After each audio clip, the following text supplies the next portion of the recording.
नमस्कार, CSK news में आप सभी दोस्तों का एक बार फिर से बहुत बहुत स्वागत है। दोस्तों आज हो गया है 2 नवंबर, जो फटाफट ब्रेकिंग न्यूज़ निकल के आ रही है, एक एक करके जानेंगे। दरअसल दोस्तों भारत चीन सीमा विवाद के बीच पहली बड़ी खबर निकल के आ रही है पाकिस्तान से, जहां पर पाकिस्तान ने गिलगित बल्टिस्तान को दिया अस्थायी प्रांत का दर्जा। गुस्से में भारतीय विदेश मंत्रालय ने कहा फिलहाल खाली करो पाकिस्तान, अवैध कब्जा। जी हाँ, पीओके पर अवैध कब्जा खाली करे पाकिस्तान, यह बड़ी खबर निकल के आ रही है। भारत सरकार ने कड़ी नाराजगी जाहिर की और दी है चेतावनी। इस बीच दूसरी बड़ी अपडेट निकल के आ रही है, 3 बीजेपी नेताओं की हत्या का मास्टरमाइंड 72 घंटों में ढेर किया गया है। इंडियन आर्मी कश्मीर में तांडव किया है। 72 घंटे में हिजबुल मुजाहिदीन के टॉप कमांडर को किया गया है ढेर। ये बड़ी अपडेट निकल के आ रही है। तीसरी बड़ी अपडेट, लद्दाख और अरुणाचल प्रदेश के करीब नई रेल लाइन बिछाने की तैयारी में चाइना। ये अपडेट निकल के आ रही है। चीन लगातार आधारभूत ढांचे का प्रयोग करके खास करके अरुणाचल प्रदेश को स्थिर करने की कोशिश। इंडियन आर्मी पूरी तरीके से तैयार, बीआरओ भी चीन से सटे सीमा पर बनाने जा रहा है सड़क। तो सब कुछ खबरें एक एक करके आपको विस्तार से बताएंगे। आपको बता दें, जम्मू कश्मीर में एक बार फिर से पाकिस्तान ने सीज फायर का उल्लंघन किया तो इंडियन आर्मी ने दिया मुंह तोड़ जवाब।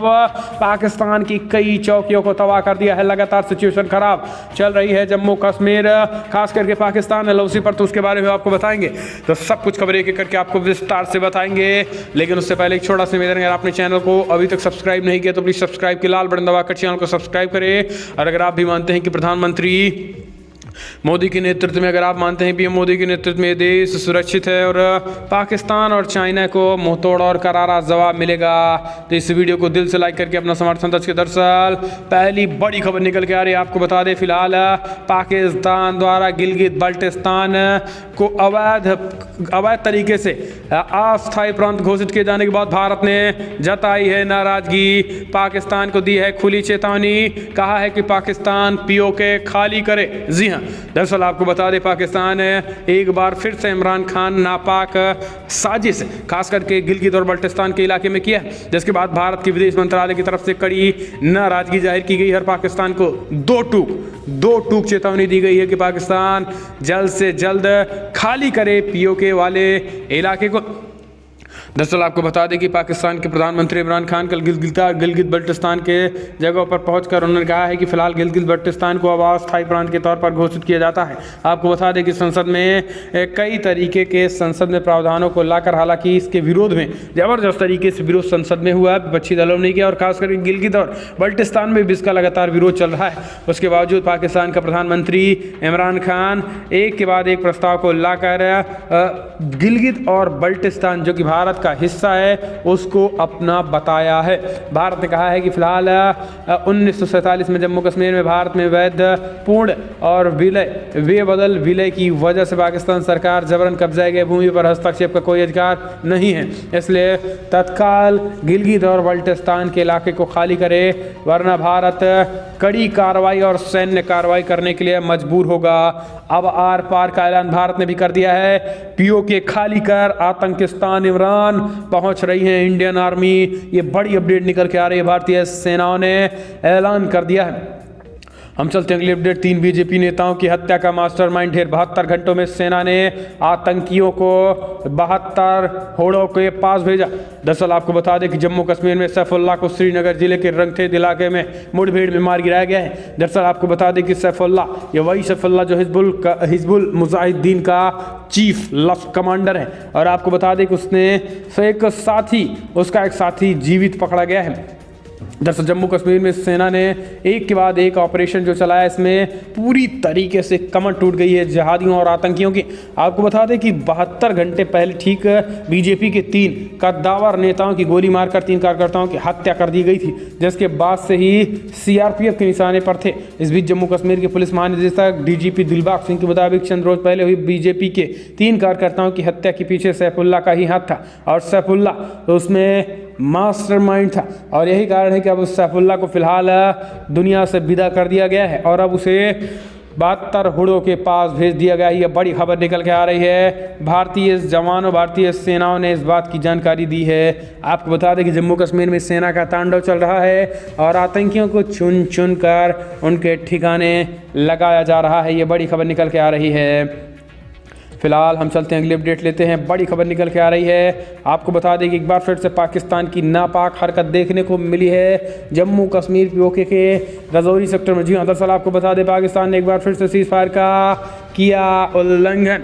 बड़ी खबर निकल के आ रही। दरअसल आपको बता दें पाकिस्तान की नापाक हरकत की वजह से एक बार फिर से रजौरी सेक्टर में उसने सीज फायर का उल्लंघन किया और सुबह सुबह से ही लगभग भारी गोलाबारी कर रहा था, जिसके बाद पाकिस्तान के सैनिकों ने मुंहतोड़ और करारा जवाब दिया है। और पाकिस्तान को करारा जवाब देते हुए भारत सैनिकों ने तोप से पाकिस्तान की कई चौकियों को तबाह कर दिया है। आपको बता दें पाकिस्तान की कई चौकियाँ तबाह हो चुकी हैं इसमें, जिसके बाद से पाकिस्तान के होश ठिकाने आए हैं।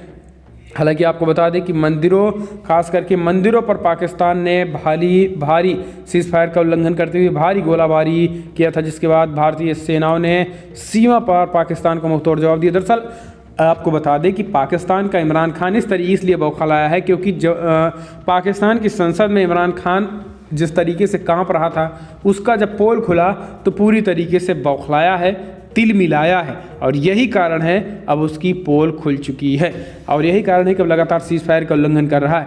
हम चलते अगली अपडेट लेते हैं। लद्दाख और अरुणाचल के करीब नई रेल लाइन बिछाने की तैयारी में चीन। जी हाँ, दरअसल आपको बता दें कि चीन लगातार भारत से मुकाबले के लिए अरुणाचल प्रदेश से लेकर लद्दाख तक भारत को घेरने की बखूबी कोशिश कर रहा है, लेकिन इसके बावजूद भारत का एक रोंवा भी चीन भारत का नहीं उखाड़ पा रहा। आपको यही कारण है कि भारत से चल रहे विवाद के बीच चीन सीमा के नज़दीक आधारभूत ढांचे को निरंतर मजबूत करने की कोशिश में लगा हुआ है। पूर्वी लद्दाख के नज़दीक स्थित तिब्बत में चीन नई रेल लाइन बिछाने की तैयारी में है और ये रेल लाइन अरुणाचल प्रदेश में करीब से भी गुजरेगी। शनिवार को चाइना रेलवे ने सिंजुआंग तिब्बत रेल मार्ग पर 2 सुरंगों, एक पुल और विद्युतीकरण के कार्य के ठेके उठाने का ऐलान किया था और ये कार्य यान लिंजिंग सेक्शन में होंगे। कार्य कराने वाली कंपनियों के नाम निश्चित होने के बाद जल्द ही जमीन का काम शुरू हो जाएगा। लेकिन आपको बता दें जिस तरीके से अरुणाचल प्रदेश में चीन लगातार ये अतिक्रमण कर रहा है, ऐसे में भारतीय सेनाओं की एक संगठन BRO ने भी चीन को मुंहतोड़ और करारा जवाब देने का ऐलान कर दिया है। आपको बता दें कि चीन को करारा जवाब देने के ऐलान के बीच भारत ने कहा है कि फिलहाल मुंहतोड़ जवाब दिया जाएगा। हम चलते हैं अगली अपडेट लेते हैं। फिलहाल बड़ी खबर निकल के आ रही है, आपको बता दें कि जम्मू कश्मीर में एक जहाँ तरफ सैन्य कार्रवाई लगातार तेजी के साथ जारी है, वहीं पाकिस्तान जम्मू कश्मीर में खास करके फारूक और महबूबा मुफ्ती की भी बोलियां बदल रही हैं। दरअसल आपको बता दें कि फारूक और महबूबा मुफ्ती की कल दिए गए बयान में उन्होंने पाकिस्तान और चीन की निंदा की है। जी हाँ, दरअसल आपको बता दें कि NIA की छापे पड़ने के बाद इन दोनों के पूरी तरीके से सुर बदल चुके हैं। NIA के छापेमारी के बाद ताबड़तोड़ NIA ने अपनी छापेमारी की है कई ठिकानों पर, खास करके महबूबा मुफ्ती की कई ठिकानों पर छापेमारी की, जिसके बाद अब उनकी बोली भाषा बदली हुई नज़र आ रही है और ये खास करके भारत के समर्थन में होने का अब दावा करने लगी हैं। उनका कहना है कि भारत की मिट्टी में जिए हैं, भारत की मिट्टी में ही मरेंगे। अब ये दोनों के दोनों अपने भाषा बदल दिए हैं। हम चलते हैं अपडेट लेते हैं। फिलहाल बड़ी खबर निकल के आ रही है, चीन ने अपनी सेना के लिए बनाई ये बड़ी योजना। कम्युनिस्ट पार्टी के सम्मेलन में हुआ बड़ा फैसला। दरअसल सरकार चीन की सरकारी अखबार ग्लोबल टाइम्स ने चीनी विश्लेषकों के हवाले से कहा है कि PLA यानी पीपल्स लिबरेशन आर्मी की स्थापना के 100 साल 2027 में पूरे होंगे। चीन तब तक एक पूरी तरीके से आधुनिक सेना का निर्माण करेगा और इस सेना में कई जोन में बांटे जाएंगे। दरअसल आपको बता दें कि चीन लगातार दुनिया भर की खास करके अपने पड़ोसी देशों की ज़मीनों पर निगाह गड़ाए हुए है। यही कारण है कि चीन अपनी अर्थव्यवस्था का एक बड़ा हिस्सा सैन्य ताकत को मजबूत करने में कर रहा है, लेकिन इसके बावजूद भी आपको बता दें कि सेना उसकी मुंह की ही खाती है। अगर बात करें पीपल्स लिबरेशन आर्मी की, तो लद्दाख में जिस तरीके से पोल खुली है, लद्दाख में आपको बता दें घोड़े और खच्चरों से बैठ करके लगातार चीन पेट्रोलिंग कर रहा है और इमरान खान खास करके पीपल्स लिबरेशन आर्मी के ऐसे कई वीडियोज़ वायरल हुए हैं जिसमें PLA जो है वो भारतीय सीमा से नहीं रहना चाहती, यानी चीन और भारत से सटे सीमा पर सीआरपीएफ का मुकाबला नहीं करना चाहती हैं। आईटीबीपी के जवानों का मुकाबला नहीं कर पा रही हैं और रोते हुए वीडियो वायरल हुआ है। ऐसे में अब चीन ने खास करके स्थापना दिवस पीएलए की 100 साल पूरे होने पर 2027 में पूरे होंगे, तब तक एक आधुनिक सेना का निर्माण करने के लिए शी जिनपिंग ने कहा है कि फिलहाल वो कि आधुनिक तरीके से सेना का निर्माण करेगा। अब इस आधुनिक निर्माण में क्या होगा ये तो भगवान ही जाने। हम चलते हैं अगली अपडेट लेते हैं। फिलहाल एक बार फिर से रोया असद ओवैसी, मुख्यमंत्री योगी आदित्यनाथ को पढ़ा रहा है आर्टिकल 21 का पाठ। जी हाँ, दरअसल आपको बता दें सीएम योगी आदित्यनाथ ने लव जिहाद के मसले पर जिस तरीके से असद ओवैसी समेत तमाम जिहादियों को चेतावनी दी थी, कहा था कि ये जिहादी अगर हमारी बहन बेटियों की तरफ से बुरी नज़र डालेंगे और उनको जबरन धर्म परिवर्तन कराने के तरफ आगे बढ़ेंगे तो अब हाई कोर्ट के आदेश के बाद अब एक ऐसा कानून बनेगा कि इनको अब समझाया नहीं जाएगा, क्योंकि इनको बहुत समझाया गया कि लव जिहाद नहीं चलेगा लव जिहाद, लेकिन इसके बावजूद जिस तरीके से ये गोली और हत्याएं की जा रही हैं, हमारी भोली भाली लड़कियों का, बहनों का जिस तरीके से धर्मांतरण कराया जा रहा है, इसके खिलाफ एक कड़ी कार्रवाई की जाएगी और इनका राम नाम सत्य ही होगा। अब जब सीएम योगी ने ये कड़े लहजे में चेतावनी दे दी तब कुछ जो कट्टर मुस्लिम हैं वो रोने लगे हैं। असद ओवैसी इसमें पहला नाम है। असद ओवैसी का कहना है कि फिलहाल मुख्यमंत्री योगी जी पहले आप आर्टिकल 21 पढ़िए। अब वो आर्टिकल 21 की बात करने लगा है असदुद्दीन ओवैसी। आप समझ सकते हैं सीएम योगी के एक चेतावनी के बाद तमाम तरह के लोग इस तरीके के नए नए प्रवचन देने लगते हैं। हम चलते अगली अपडेट लेते हैं। फिलहाल प्रधानमंत्री मोदी गरजे बिहार की राजनीति में नीतीश कुमार को बताया सुशासन का सबसे बड़ा नेता और जंगल राज का युवराज और भ्रष्टाचार के युवराज पर बोला बड़ा हमला। CAA पर गुमराह करने का आरोप लगाया। CAA का मुद्दा उठाते हुए पीएम मोदी ने कहा है कि फिलहाल तमाम विपक्षी पार्टियां जनता को गुमराह किया है। दरअसल आपको बता दें प्रधानमंत्री मोदी कल बिहार विधानसभा चुनाव की रैलियों में संबोधित करते हुए पीएम मोदी ने जंगल राज की युवराज और खास करके भ्रष्टाचार के युवराज राहुल गांधी पर भी बड़ा हमला बोला है। उन्होंने कहा कि ये दोनों परिवारवाद का पर्याय बन चुके हैं, ये दो के दोनों पूरी तरीके से गए गुजरे हैं, इसलिए इनको अगर सरकार बनी तो बिहार में भ्रष्टाचार होगा, अराजकता का सरकार बनेगी। आरजेडी की सरकार बनी तो अराजकता की सरकार बनेगी। इसलिए एक बार फिर से नीतीश कुमार के एनडीए की सरकार बनेगी और नीतीश कुमार के नेतृत्व में बिहार एक बार फिर से समग्र विकास बिहार का होगा। तो प्रधानमंत्री मोदी ने एक बड़ा ऐलान करते हुए कहीं न कहीं एक बार फिर से आरजेडी और कांग्रेस पार्टी पर सीधा हमला बोलते हुए बड़ा हमला बोला और कहा है कि ये डबल इंजन की सरकार इस बार बिहार को विकास के रास्ते पे ले जाएगी और जो कि आज तक नहीं हुआ है वो और तेज़ी के साथ प्रगति होगा। तो बिहार में पीएम मोदी के गर्जने के बाद माहौल पलट गया है। आपको बता दें कि कल 3 नवंबर को तीसरे चरण का मतदान होने वाला है, जिसके बाद से प्रधानमंत्री मोदी का एक दिन पहले ये भाषण अपने आप में कई महत्वपूर्ण तरीके से माना जा रहा है। हम चलते अगली अपडेट लेते हैं। एक बार फिर से बड़ी खबर निकल के आ रही है फ्रांस से, जहां पर फ्रांस के राष्ट्रपति गुस्से में। राष्ट्रपति इमैनुअल मैक्रों ने कहा है कि फिलहाल नहीं बर्दाश्त करेंगे हिंसा। जी हाँ, बड़ी खबर निकल के आ रही है। दरअसल आपको बता दें कि फ्रांस के राष्ट्रपति इमैनुअल मैक्रों ने कहा है कि फिलहाल 1 इंच भी हिंसा बर्दाश्त नहीं की जाएगी। जिस तरीके से आज हिंसा हो रही है, आज तमाम तरीके की हिंसाएं को बर्दाश्त नहीं किया जाएगा।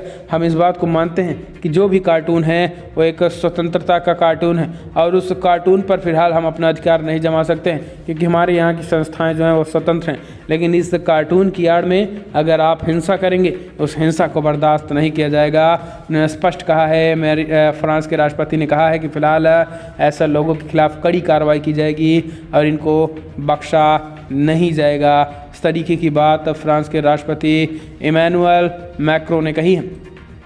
तो दोस्तों, अगर आप भी मानते हैं कि फ़िलहाल फ्रांस में ऐसे लोगों को प्रदर्शन करने के लिए भारत को भी अलर्ट रहना चाहिए और ऐसे जिहादियों के खिलाफ पहले ही कड़ी कार्रवाई करनी चाहिए, तो कमेंट के माध्यम से अपनी राय देना ना भूले। दोस्तों, हम चलते हैं अगली अपडेट लेते हैं। बिग ब्रेकिंग न्यूज़ निकल के आ रही है, जहां पर मुख्यमंत्री अरविंद केजरीवाल ने नई गाइडलाइन जारी कर दी है दिवाली को लेकर।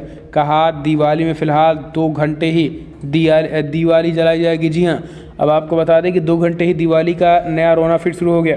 दरअसल एक दिन दिवाली आती है, लेकिन इसके बावजूद भी तमाम अब जो राजनीति शुरू हो चुकी है देश में, उसमें हिंदुओं के ही त्योहारों पर सारे के सारे बैन हिंदुओं के ही त्योहारों पे होते हैं। सबसे बड़ा त्यौहार हिंदुओं का दिवाली। इसी दिवाली पर केजरीवाल साहब का कहना है कि फ़िलहाल तमाम तरीके की आप बम न दगाइए, पटाखे न दगाइए, गोले न दगाइए, और अब 1 घंटे, महज 1 घंटे, 8 से 10 2 घंटे, 8 से 10 घंटे, 8 से 10 2 घंटे की टाइमिंग फिक्स कर दी है। अब इसी में जो कुछ फोड़ना है, बम फोड़ना है, गोले दगाना, पटाखे दगाना है, इसी में आप दगाइए।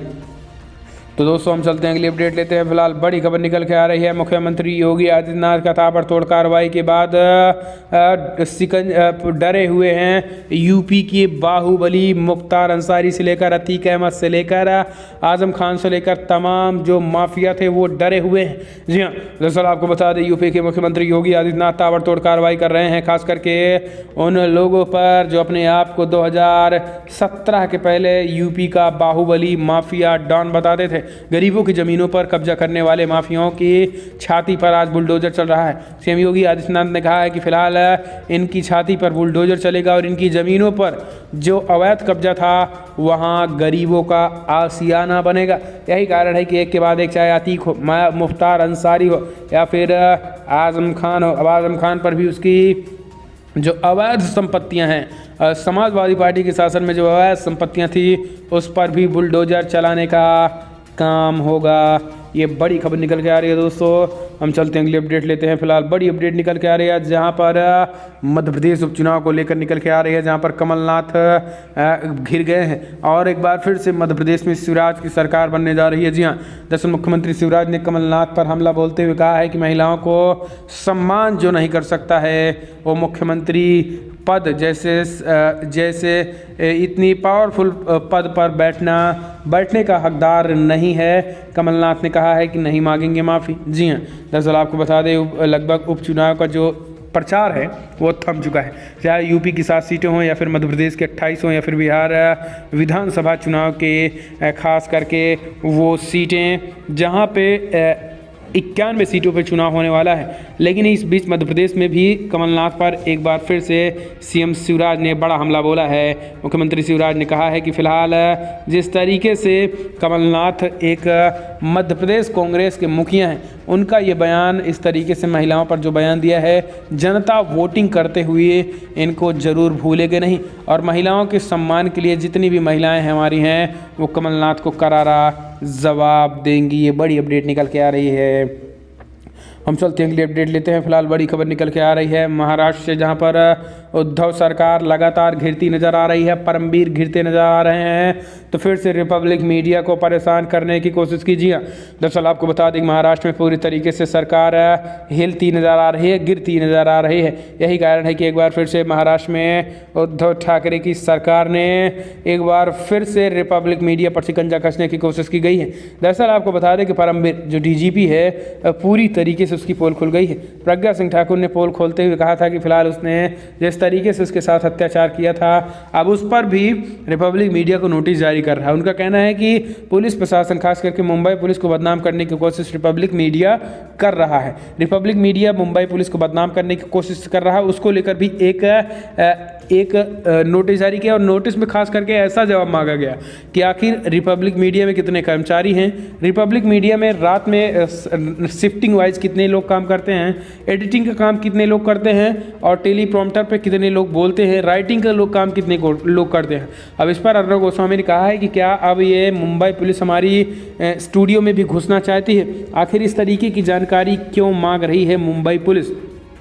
तो दोस्तों, मुंबई पुलिस और उद्धव ठाकरे का जो ये विवाद है अभी भी खत्म होता नहीं दिख रहा है। ये बड़ी खबर निकल के आ रही है।